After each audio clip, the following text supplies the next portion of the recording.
Hi, I'm Maggie. Welcome to Experiments in Crafting. Today I'm going to be showing you how to tension your yarn so that you can begin chaining. The way that I like to tension my yarn is to grab the yarn with my left hand and hold it between my pinky and my ring finger against the palm of my hand. And you can see that helps it flow nice and even and nice and slow.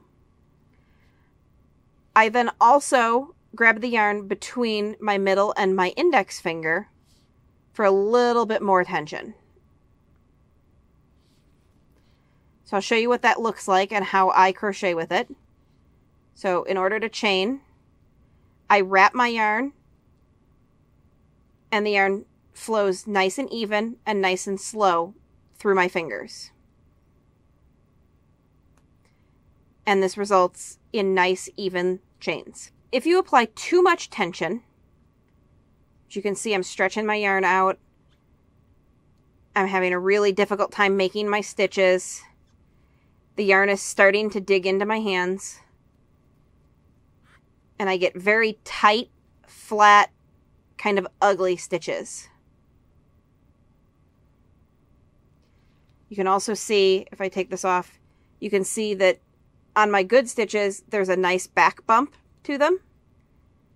On my yarn with too much tension, that back bump has sort of flattened out and it's starting to get difficult to see, especially right here. You can see that it's almost invisible. These stitches would be very difficult to work back into, which is what you're going to end up doing when you start crocheting. If I work with too little tension, I have a difficult time pulling the yarn through the hook because nothing is keeping it on my hook. I'm also not tightening my stitches against my hook after each stitch because I have no tension pulling that yarn back down. My loops are very large, very uneven, and the back bumps are really, really pronounced on the back side.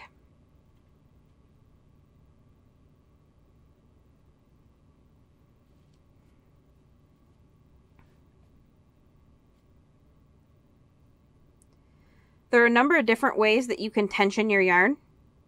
Some people like to wrap the yarn between all of their fingers. And this works pretty well. Just flows slowly through there. Other people like to wrap their yarn around a single finger a couple of times.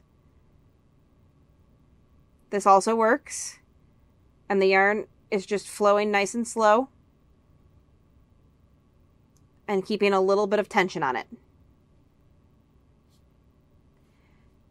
The important thing is that you find a way that's comfortable in your hands to tension your yarn so that you can make nice even stitches. If you have any questions about tensioning your yarn, go ahead and leave those in the comment section below. If you like this video and you'd like to see more tutorials like it, hit subscribe. Thanks for watching.